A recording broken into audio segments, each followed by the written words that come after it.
నమస్కారం. Welcome to Suman TV Kothagudem. Shiva అని ఒక్కసారి పిలిస్తేనే చాలు సర్వ పాపాలు తొలగుతాయి. శివ అంటేనే శుభానికి సంకేతం.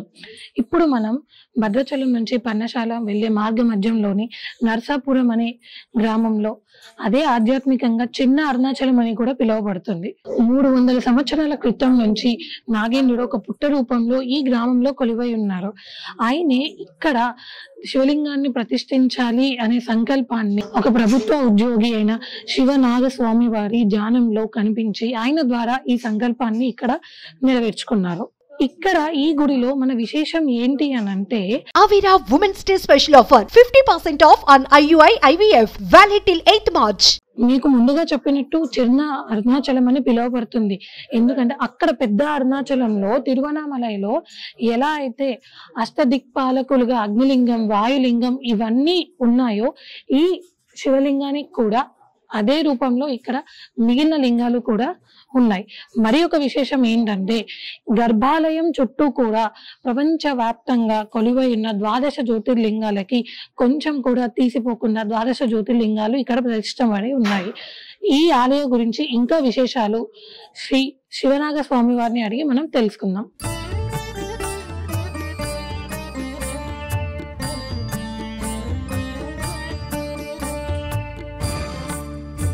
ఇప్పుడు మనం ఆలయ వ్యవస్థాపకులు శ్రీ శివనాగ స్వామి వారితో ఉన్నాము. వారితో మాట్లాడి ఆలయానికి సంబంధించిన మరిన్ని విశేషాలు తెలుసుకుందాం. అయ్యా నమస్కారం అండి. ఈ ఆలయం నిర్మించాలి అన్న సంకల్పం ఎలా వచ్చిందండి? ఇదే 12 జ్యోతిర్లింగ క్షేత్రం చిన్న అరుణాచలం. అరుణాచలంలో ఏ విధంగా అయితే గిరిప్రదక్షిణ మార్గంలో అష్టదిక్పాలక లింగాలు, సూర్యచంద్రలింగాలు ఇంకా ఏవైనా కూడా ఆ అరుణాచల గిరిప్రదక్షిణ చేసేటప్పుడు మనకి ఏవైతే దర్శనమిస్తాయో అవన్నీ కూడా ఈ యొక్క చిన్న అరుణాచలం యొక్క గిరిప్రదక్షిణ మార్గంలో ఉండటం జరిగింది. అందుకే ఇది చిన్న అరుణాచలం అనగా పేరుగాంచింది. అక్కడ చూసి వచ్చిన వాళ్ళు ఇక్కడ చూస్తే సేమ్ అలాగే ఉంది, అరుణాచలంలో ఎలా అయితే ఉన్నాయో ఇక్కడ కూడా అదే సంతృప్తిని పొందడం జరుగుతుంది. అలాగే చూడని వాళ్ళు ఎవరైతే ఇక్కడ దర్శనం చేసుకుంటున్నారో అక్కడికి వెళ్ళాక వాళ్ళు అనుభూతిని పొందుతున్నారు. ఇక్కడ విశేషం ఏంటంటే, ఇక్కడికి వచ్చిన వాళ్ళు తప్పకుండా ఒక నెల 15 రోజుల్లో అక్కడికి వెళ్ళిపోతున్నారు. వాళ్ళకి ఆ స్వామివారి అనుగ్రహం ఆ విధంగా కలుగుతుంది. అంటే చిన్న అరుణాచలం వస్తే తప్పకుండా పెద్ద అరుణాచలం దర్శనం అనేది అవుతుంది. ఎందుకంటే అరుణాచలం దర్శనం చేసుకోవాలి అంటే కొన్ని లక్షల జన్మలు ఎత్తితే తప్ప అరుణాచలం దర్శనం చేసుకోమని చెప్తుంది. కాబట్టి ఆ విధంగా ఈ యొక్క 12 జ్యోతిర్లింగాలు అక్కడ ఎలా ఉన్నాయో, మాతృస్థానంలో ఏ విధంగా ఉన్నాయో ఇక్కడ కూడా అలాగే సేమ్. ఏదైతే మనం కాశీ శివలింగం చూసాం అనుకోండి, కాశీలో ఎలా ఉంటుందో ఇక్కడ అలాగ ఉంటుంది. ఓంకారేశ్వరుడు చూసాం అనుకో, ఓంకారేశ్వరులో ఎలా ఉంటుందో ఇక్కడ కూడా అలాగే ఉంటుంది. అలా ఆ 12 జ్యోతిర్లింగాలు అక్కడ ఎలా ఉన్నాయో ఇక్కడ కూడా అలాగే ఉండేటట్లుగా, మాతృస్థానం ఉన్నట్లుగా ఇక్కడ ప్రతిష్ఠ చేయడం జరిగింది. వచ్చినటువంటి భక్తులు ఆ సంతృప్తిని పొందేటట్టుగా, చూడని వాళ్ళు ఎక్కడెక్కడ వెళ్ళాలి, కేదార్నాథ్ వెళ్ళటం అంటే సాధ్యమయ్యే పని కాదు. ఇక్కడ చూస్తే ఆ సంతృప్తిని పొందుతారు. ఆ విధంగా ఇక్కడ 12 జ్యోతిర్లింగాలు ప్రతిష్ఠ చేయటం జరిగింది. అక్కడ అరుణాచలంలో ఉన్నట్టుగానే ఇక్కడ ఉండటం జరిగింది. అలాగే ఇక్కడ మెయిన్ ఏంటంటే సహస్రలింగం ఉంది. అంటే ఒకే లింగం మీద 1007 లింగాలు, ప్రధాన లింగంతో కలిపి 1008 లింగాలు. అంటే కాశీ, శ్రీశైలం, శ్రీకాళహస్తి, కంచి, అరుణాచలం వంటి క్షేత్రాల్లో విశేషంగా సహస్రలింగం దర్శనమిస్తుంది అనమాట. అంటే ఒక్కసారి దర్శనం చేసుకుంటే 1008 లింగాలను దర్శనం చేసుకున్నటువంటి ప్రతిఫలం లభిస్తుంది. అలా ఇక్కడ మెయిన్ ఏంటంటే సహస్ర అరుణాచలేశ్వరుడు. అలాగే ఇక్కడ 1008 లింగాలు, బ్రహ్మసూత్ర లింగాలు కూడా రేపు కార్తీక మాసంలో ప్రతిష్ఠ చేయడం జరుగుతుంది. 1008 మందితోటి ఒకేసారి ఒకే ముహూర్తంలో ప్రతిష్ఠ చేయడం జరుగుతుంది అనమాట. ఇక్కడ అలా ఎంతో మంది ఇక్కడికి వచ్చిన వాళ్ళందరికీ కూడా నిత్యాన్నదానం, ప్రతిరోజు కూడా ఎంతమంది భక్తులు వస్తే అంతమందికి కూడా అన్నదానం ఏర్పాటు చేయడం జరుగుతుంది. వసతి సౌకర్యం, ఇలా భక్తులందరూ కూడా రాబోయే కాలంలో ఇక్కడ వచ్చినా కూడా వారికి వసతి కలిగించే విధంగా, అన్నదానం చేసే విధంగా ఆ పరమేశ్వరుడు ఇచ్చినటువంటి అనుగ్రహం తప్ప వేరే ఏమీ లేదు. ఆయన ప్రతిరోజు కూడా ఆయనకి మనకు కావాల్సినటువంటి అన్ని కూడా ఆయన సమకూరుస్తున్నట్టుగా ఆయన దాతలను పంపిస్తున్నారు తప్ప మనం ఎక్కడికి వెళ్లకుండానే దాతలే ఇక్కడికి వచ్చి ఇచ్చేటువంటి పరిస్థితి కలిగి ఉంది. ఇక్కడ విశేషం ఏంటంటే, నేను ఒక డిగ్రీ కళాశాల లెక్చరర్గా పనిచేస్తూ ఆ స్వామి అంటే చాలా అమితమైనటువంటి ఇష్టం ఆయన అంటే. అలా 12 జ్యోతిర్లింగాలు కూడా తిరిగి రావడం జరిగింది. తిరిగి వచ్చాక ఆ జ్యోతిర్లింగాలన్నీ ఒకచోట దర్శనం చేసుకోవాలి భక్తులనే సంకల్పంతో అలా అనుకున్నటువంటి సందర్భంలో ధ్యానంలో ఉన్నప్పుడు ఆ నాగేంద్రుడు కనిపించడం జరిగింది.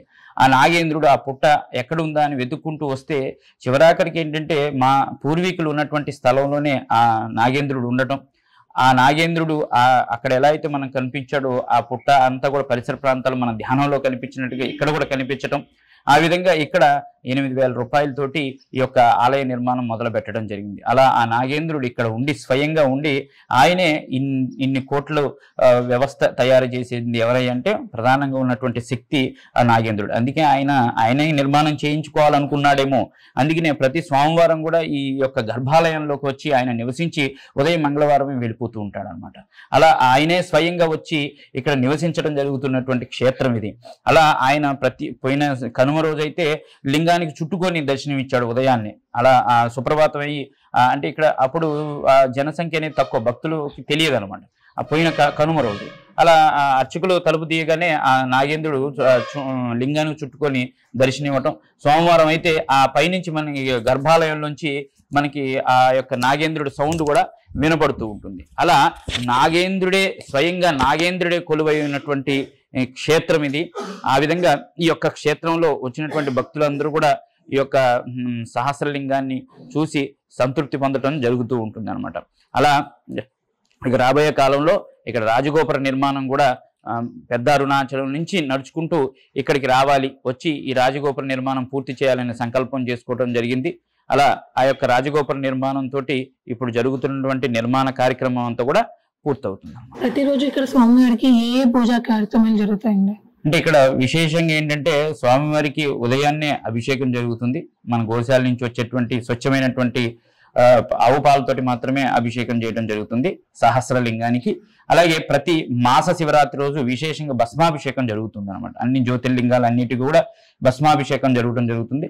ప్రతి పౌర్ణమి రోజు స్వామివారికి విశేషంగా కళ్యాణం, అలాగే గిరి ప్రదక్షిణ. అంటే అరుణాచలం అంటే పౌర్ణమి గుర్తుకొస్తుంది. అలా ఎన్నో లక్షల మంది అక్కడ గిరి ప్రదక్షిణ చేస్తారు. ఇక్కడ కూడా ఇప్పుడిప్పుడే చిన్నగా ఈ పౌర్ణమి రోజు ఇక్కడ కూడా మనం గిరి ప్రదక్షిణ చేయొచ్చు. మన అష్టదిక్పాలక లింగాలు ఉన్నాయి కదా, వాటిని కూడా మనం చూసుకుంటూ గిరి ప్రదక్షిణ చేయొచ్చు అనేటువంటి ఆలోచనని భక్తుల్లోకి తీసుకెళ్లి చిన్నగా ఇప్పుడిప్పుడే పౌర్ణమి రోజు కూడా కొద్ది మంది భక్తులు గిరి ప్రదక్షిణ చేయడం అలవాటు చేసుకుంటూ ఉన్నారు.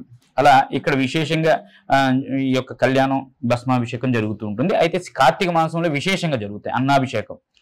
అన్నాభిషేకం జరుగుతుంది, లక్ష బిల్వార్చన జరుగుతుంది, అలాగే ఏకాదశి రుద్రాభిషేకం. కార్తీక మాసంలో విశేషమైనటువంటి భక్తులు రావడం జరుగుతూ ఉంటుంది. అలాగే ఇక్కడ పర్ణశాలకి భద్రాచలం మధ్యలో ఉండటం అమ్మ తప్పకుండా అందరూ కూడా పర్ణశాల వెళ్ళే యాత్రికులు అందరూ కూడా ఇక్కడ ఆగుతున్నారు. ఎందుకంటే ఇక్కడ విశేషంగా అన్నదానం ఉంది. ఎందుకంటే పర్ణశాలలో అన్నప్రసాదం అవకాశం లేదనమాట.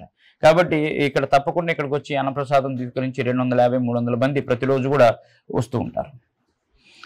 ఇక్కడ చిన్న అరుణాచలం అని అంటున్నారు కదా, సో పెద్ద అరుణాచలంలో జరిగే పూజ పద్ధతి అన్ని ఇక్కడ ప్రతిరోజు సేమ్ అలాగే జరుగుతూ ఉన్నాయా? సేమ్ అలా కాకుండా అక్కడ విశేషమైనటువంటి రోజులు ఏవైతే ఉన్నాయో అవి మనం ఇక్కడ చేస్తుంటాం. ఉదాహరణకి అక్కడ మహాదీపం వెలిగిస్తారు. కార్తీక పౌర్ణమి కృతికా నక్షత్రం వచ్చినప్పుడు కొండ మీద జ్యోతి వెలిగిస్తారు. కొన్ని లక్షల మంది వెళ్తారు. ఇక్కడ కూడా మనం పెద్ద స్తంభం తీసుకున్నాం, రాతి స్తంభం, దగ్గర 42 అడుగుల రాతి స్తంభం మీద ఆ రోజు కార్తీక పౌర్ణమి కృతికా నక్షత్రం వచ్చినటువంటి కార్తీక పౌర్ణమి రోజు జ్యోతి వెలిగించి 1,00,000 దీపోత్సవం చేస్తాం అనమాట. విశేషమైనటువంటి అంటే రోడ్డుకి ఇరువైపులా మొత్తం ఎక్కడ చూసినా కూడా ఆ రోజు దీపాలతోటి దీపోత్సవం జరుగుతూ ఉంటుంది.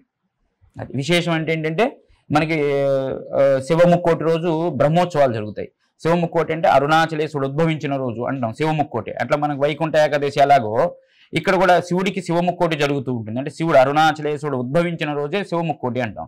ఆ రోజు ఉత్తర ద్వారం గుండా స్వామివారు దర్శనమిస్తారనమాట. అలా వైకుంఠ ఏకాదశికి రాముల వారు ఎలా దర్శనమిస్తారో ఇక్కడ శివముక్కోటి రోజు పరమేశ్వరుడు అరుణాచలేశ్వరుడు ఉత్తర ద్వారం గుండా దర్శనమిస్తారు. 3 రోజులు బ్రహ్మోత్సవాలు, నందివాహన సేవ, అలాగే అక్కడ ఉన్నట్టుగా నెమలి వాహన సేవ ఇవన్నీ కూడా జరుగుతూ ఉంటాయి. ఇక్కడ ధ్వజస్తంభం మనం చూసినట్టయితే అండి, ఎప్పుడైనా ధ్వజస్తంభం అనేది ఒక వృక్షజాతికి సంబంధించి ఉంటాయి. అయితే ఇక్కడ ఏంటంటే విశేషంగా ఏం చేసామంటే ఇప్పుడు ఈ మధ్య కాలంలో మనకి అవి దొరకడం చాలా కష్టం అవుతుంది. అయితే ఇదివరకు పూర్వీకులు కూడా చాలా దేవాలయాల్లో రాతి స్తంభాలు పాతారు. ధ్వజస్తంభం స్థానంలో వృక్షజాతీయే కాకుండా రాతి స్తంభాలు కూడా పెద్ద రాతి స్తంభాలతో కలిగినటువంటి దేవాలయాలు కూడా ఉన్నాయి అన్నమాట. అందులోనూ ఇంకోటి ఏంటంటే మనం శ్రేయస్కరంగా ఏంటంటే ఇది లైఫ్ ఎక్కువగా ఉంటుంది. కొన్ని వందల సంవత్సరాలు మనం తిరిగి చూసుకోవాల్సిన అవసరం లేదనమాట. అదైతే అనుకోండి ఒక 50 సంవత్సరాల తర్వాత మళ్ళీ రీప్లేస్ చేయడం, ఇప్పుడు అది పర్మిషన్ తీసుకోవడం కూడా చాలా కష్టంగా ఉన్న సందర్భంలో ఇంకోటి ఏంటంటే చూడటానికి కూడా చాలా అందంగా ఉంటుంది రాతితో ఉన్నటువంటిది. కాబట్టి అందువలన గ్రానైట్ది 42 అడుగుల రాతి స్తంభం పెట్టడం జరిగింది అనమాట. ద్వాదశ జ్యోతిర్లింగాలు, సహస్రలింగము, తర్వాత ఈ లింగాలు అరుణాచల బ్రహ్మసూత్ర లింగాలు, ఇవన్నీ తయారు చేయించడానికి ఈ శిల్పాలు ఈ వాడిన రాతి ఎక్కడి నుంచి తీసుకొచ్చారు? తిరుపతిలోని విశ్వకర్మ శిల్పకళాశాల అనేది ఒకటి ఉంది. వాళ్ళు విశేషంగా ఈ యొక్క మనకి ఏవైతే కావాలనుకున్న జ్యోతిర్లింగాలు కూడా వాళ్ళు మనం కూడా వెళ్ళలేదంట. పరమేశ్వరుడు పంపించినట్లుగా మనం వాళ్ళకి పరిచయం అవడం జరిగింది, మనకి వాళ్ళు పరిచయం అవడం జరిగింది. తద్వారా ఆ స్వామి ఇవన్నీ చేయించినట్లుగా వాళ్ళు కూడా చాలా విశేషంగా చేసి వాళ్ళే దగ్గరుండి ప్రతిష్ఠ చేసి వెళ్ళారు అనమాట. అక్కడ విశేషంగా శిల కూడా కృష్ణశిల, అంటే ఇప్పుడు మనం కంచి దగ్గర నుంచి తీసుకొస్తారు, అంటే జీవకళ ఉన్నదాన్ని మనం కృష్ణశిల అంటాం. గ్రానైట్ అంటే అవి మనకి ద్వారాలకు వాటికి ఉపయోగపడుతుంది, కానీ ఈ యొక్క కృష్ణశిల అనేది దైవశిల అంటాం దాన్ని, అంటే దేవతా విగ్రహాలు దాంతోటే తయారు చేయాలి. అలా మనం కంచి నుంచి తీసుకొచ్చినటువంటి విగ్రహాలు తిరుపతిలో తయారు చేసి ఇక్కడ తీసుకొచ్చారు అనమాట. ఇక్కడ ఆలయం అనేది నిర్మించి 3 సంవత్సరాలు అవుతుంది. స్వామి వారిది ఏదైనా మహిమలు మహత్యాలు ఇలా కోరిన వారికి ఇలా ఏమైనా జరిగాయండి? ఎంతో మందికి ఇప్పుడు ఒకటి ఏంటంటే అసలు నిర్మాణమే ఆయన మహిమ. ఒక సామాన్యుడు, అది కూడా చిన్న ఉద్యోగి, ఒక 8,000 తోటి మొదలుపెట్టి ఈరోజు సుమారు 2.5 కోట్ల రూపాయలతోటి ఈ ఆలయ నిర్మాణం, నిత్యాన్నదానం, గోశాల, వేద పాఠశాల, వసతి, అలాగే ఇప్పుడు గిరి ప్రదక్షిణ మార్గం, 1008 బ్రహ్మసూత్రలింగాలు, రాజగోపుర నిర్మాణం, ఇవన్నీ కూడా ఒక్కడు చేయలేడు. అది దైవశక్తి ఉంది కాబట్టి ఇంత వ్యవస్థని ఆయనే ఏర్పాటు చేసుకున్నాడు. అలా అరుణాచలంలో ఎలా ఉందో ఇక్కడ కూడా అలా ఉండేటట్లుగా ఆయన ఏర్పాటు చేసుకున్నాడు. కాబట్టి ఇక్కడ జరిగేటువంటిది ప్రతిరోజు కూడా 300 మందికి అన్నప్రసాదం అందిస్తున్నా కూడా ఏ లోటు లేకుండా దానికి కావాల్సినటువంటి ద్రవ్యం ఆయనే పంపిస్తున్నాడు భక్తుల ద్వారా. ఎవరు వస్తే వాళ్ళు ఏమండి ఈరోజు మేము అన్నదానం చేస్తాము, అలా ఒక్కొక్కరిని ప్రతిరోజు ఒకరిని పంపించినట్టుగా అట్లా పంపిస్తూ ఆయనే ఈ కార్యాన్ని 3 సంవత్సరాల నుంచి ఆయనే చూసుకుంటున్నాడు అనమాట. దీంట్లో ఏంటంటే అరుణాచలేశ్వరుడు అంటే అరుణాచల శివ, అరుణాచల శివ, అరుణాచల శివ, అరుణాచల 3 సార్లు స్మరిస్తే చాలు మోక్షం ఇస్తా అన్నాడు పరమేశ్వరుడు. అంత గొప్ప నామం అరుణాచలం, అంత గొప్ప క్షేత్రం అరుణాచలం. కాబట్టి ఆయన ఇక్కడుండి చిన్న అరుణాచలం నిర్మాణం చేయాలి అనుకోవడం కోసం నన్ను ఎంచుకున్నాడేమో అనుకుంటాను నేను, అంతే. మరి ఇప్పుడు రాబో శివరాత్రికి ఎటువంటి ఏర్పాట్లు చేశారండి? శివరాత్రికి అభిషేకాలు ఎక్కువగా ఉంటాయి ఇక్కడ. ఉదయం నుంచి సాయంత్రం నైట్ లింగోద్భవ కాలం వరకు అభిషేకాలు ఉంటాయి. అట్లాగే ఎప్పుడు కూడా అరుణాచలేశ్వరుడికి నృత్యకళ అంటే చాలా ఇష్టం అనమాట. అందుకని ప్రతి సంవత్సరం ప్రతి శివరాత్రికి కూడా కూచిపూడి నృత్యాన్ని, భరతనాట్యం నృత్యాన్ని నృత్య బృందంతో ఏర్పాటు చేయడం జరుగుతుందంట. ఇక్కడ స్వామివారు భక్తులకి తన మహిమలు చూపెట్టిన సందర్భాలు ఏమైనా ఉన్నాయండి? ఉంటే కొంచెం వివరించారు. అసలు అరుణాచలం మహిమ అంటే ఏంటంటే అసలు అరుణాచలం గురించి తెలుసుకోవటమే చాలు భాగ్యం. ఇక్కడికి వచ్చిన వాళ్ళు పెద్ద అరుణాచలం ఒకటి ఉంది అక్కడికి వెళ్ళాలి అనుకుని సంకల్పం చేసుకొని వెళ్తుండటమే మహిమ. ఎందుకంటే అరుణాచలంలో అడుగు పెట్టడమే వాడు ఎన్నో జన్మలు పుణ్యం ఉంటే తప్ప అరుణాచలంలో అడుగు పెట్టడు. అటువంటిది ఈ చిన్న అరుణాచలం ద్వారా అక్కడికి వెళ్తున్నారు అనమాట. అసలు అదే మహిమ. అసలు తెలియని ఒక అరుణాచలాన్ని తిరుపతి దగ్గర వరకు వెళ్తాం, కానీ అరుణాచలం ఉందని తెలుసుకోలేము. కానీ అరుణాచలం తెలుసుకొని వెళ్తున్నారు ఇక్కడికి వచ్చిన భక్తులు, అది మొదటి మహిమ. తర్వాత ఎన్నో విధాలు ఇక్కడ ఏంటంటే నాగేంద్రుడు ఇక్కడ కొలువై ఉన్నాడు అన్నింటికి సాక్ష్యం ఏంటంటే ఇక్కడ ఎవరైతే సంతానం రావు గ్రహ దోషం కానీ కాలసర్ప దోషం ఉన్న వాళ్ళు ఇక్కడికి వచ్చి ఒక్కసారి అభిషేకం చేసుకుంటే, అలా 3 మంగళవారాలు చేపిస్తాము. ఆ 3 మంగళవారాలు చేసిన ఒక అబ్బాయి అయితే వాళ్ళ నాన్నగారు దుమ్ముగూడెం కానిస్టేబుల్ అనమాట. వాళ్ళ అబ్బాయి యుఎస్ వెళ్ళటానికి ఎన్ని ప్రయత్నాలు చేసినా అవ్వలేదని ఇక్కడ ఒక 3 మంగళవారాలు ఆయన చేయటం ద్వారా 4వ మంగళవారం యుఎస్లో ఉన్నాడు ఆయన. అలాగే అసలు సంతానం లేదు, మాకు సంతానం రాదు అనే డాక్టర్లు చెప్పిన వాళ్ళకు కూడా ఇక్కడ సంతానం, నిన్నే అమ్మాయి వచ్చింది 27వ తారీఖు అన్నప్రాసన. అలా సంతానం లేదు అనుకున్న వాళ్ళు ఇది. ఇంకొక విశేషం ఏంటంటే ఈయన రాకమునిపే, అప్పుడు స్వామి ప్రతిష్టకు మునిపే అప్పుడు శివకోటి పుస్తకాలను ఇచ్చాం అందరికీ. మీరు అరుణాచలేశ్వరుని నమ్మి ఈ శివనామాలు రాయండి అంటే వాళ్ళిద్దరు భార్యాభర్తలు ఇద్దరు ఆ రోజు ఉద్యోగాలు లేవని, మా ఇద్దరికి ఉద్యోగాలు రావాలని ఇద్దరు రాస్తే ఇద్దరికి ఒకే ఉద్యోగం దాంట్లో సెలెక్ట్ అవ్వడం జరిగింది అనమాట. అట్లా ఆ స్వామిని నమ్మి ఎవరైతే ఇక్కడికి వస్తున్నారో వాళ్ళు తప్పకుండా వారి యొక్క కష్టాలు పోగొట్టుకొని స్వామివారి ద్వారా ఆనందాన్ని పొందుతున్నారు. కాబట్టి ఇక్కడికి వచ్చిన వాళ్ళకి ఇక్కడ ఏంటంటే ఇక్కడ తప్పకుండా ఏంటంటే కాలసర్ప దోషం ఉన్న వాళ్ళకి మాత్రం తప్పకుండా వాళ్ళకి ఆ దోషంపై కళ్యాణం కానీ సంతానం కానీ తప్పకుండా వాళ్ళకి అది అనుకూలంగా జరుగుతుంది. ఎందుకంటే మా తాత ముత్తాతలు కంటే ముందు నుంచి ఈ యొక్క పుట్ట ఉంది. ఇప్పటికీ దగ్గర 32-33 నాగబంధాలు ప్రతిష్ఠ జరిగింది అనమాట. మనం అడగకపోయినా వచ్చేసి మేము నాగబంధం ప్రతిష్ఠ అట్లా 33 నాగబంధాలు అక్కడ ప్రతిష్ఠ చేయడం జరిగింది. కాబట్టి ఇక్కడ పరమేశ్వరుడు స్వయంగా నాగేంద్రుడే ప్రతిరోజు రాత్రి ఇక్కడ సంచరిస్తూ ఉంటాడు. అలా ఎందుకంటే ఇక్కడ అప్పట్లో ఇక్కడ నిర్మాణం జరిగేటప్పుడు ఈ చుట్టుపక్కల ఇక్కడి నుంచి నాగేంద్రుడు ఈ గర్భగుడిలోంచి బయటికి వెళ్తున్నటువంటి విషయాన్ని కూడా చూశారు. అలాగే ఇక్కడ అప్పుడు ఆలయ నిర్మాణం జరిగేటప్పుడు చాలా మంది ఇట్లా పోతూ ఉంటారు కదా, వాళ్ళు ఇక్కడికి వచ్చి పడుకుందామని ఇక్కడ పడుకున్నప్పుడు ఆ పాము లోపలికి వెళ్ళడం కూడా చూసి వాళ్ళు భయపడి వెళ్ళిపోయారనమాట. అట్లా నాగేంద్రుడే కావాలని ఈ నిర్మాణం చేయించుకున్నాడు. కాబట్టి ఇక్కడ తప్పకుండా నాగదోషం ఏదైతే ఉన్నట్లయితే అది తప్పకుండా పోతుంది, వారికి కళ్యాణం కానీ సంతానం కానీ కలుగుతుంది. దేవాలయం తరఫు నుంచి చేసే సేవా కార్యక్రమాలు ఏమైనా ఉన్నాయండి? తప్పకుండా అమ్మా. ఎందుకంటే హైందవ ధర్మంలో దేవాలయం నుంచి సహాయం చేయాలి. చుట్టూ ఉన్నటువంటి ఎవరైతే ఈ గుడికి వస్తున్నటువంటి భక్తజనానికి కష్టంలో ఉన్నప్పుడు దేవాలయం ఆదుకోవాలి. అలానే సంకల్పంతో ప్రతి వచ్చినటువంటి 2 కరోనాలు విపరీతమైనటువంటి పరిస్థితులు వచ్చినాయి మనకి. ఆ కరోనా సందర్భంలో ఇక్కడ ఉన్నటువంటి చుట్టుపక్కల ఉన్నటువంటి గ్రామాల్లో ఆ కరోనా బాధితులందరికీ కూడా మనం నిత్యావసర వస్తువులు అందజేయడం జరిగింది. విశేషంగా వాళ్ళకి ఒక నెల రోజులు సరిపడేటువంటి ప్రతి కుటుంబానికి కూడా ఒక నెల రోజులు సరిపడేటువంటి నిత్యావసర వస్తువుల్ని అలాగే భద్రాచలం కానీ ఎక్కడికక్కడ వెళ్ళి ఎంత విస్తృతంగా ఉన్నటువంటి విపరీతంగా కరోనా ఉన్నటువంటి రోజుల్లో కూడా మాస్కులు పెట్టుకొని వాళ్ళ దగ్గరికి వెళ్ళి వాళ్ళకి ఇచ్చినటువంటి సందర్భాలు ద్వాదశ జ్యోతిర్లింగ క్షేత్రం చిన్నారుణాచలం ద్వారా ఇచ్చాం. భక్తులు ఎంతో మంది సహాయం చేస్తే ఆ సహాయాన్ని వాళ్ళకి అందజేయడం జరిగింది. అలా 2 కరోనాల్లో కూడా జ్యోతిర్లింగ క్షేత్రం సహాయం చేసింది. అలాగే ఇక్కడ విశేషం ఏంటంటే ఇక్కడ చాలా ఇబ్బందికరమైనటువంటి వాతావరణం ఏంటంటే వరద.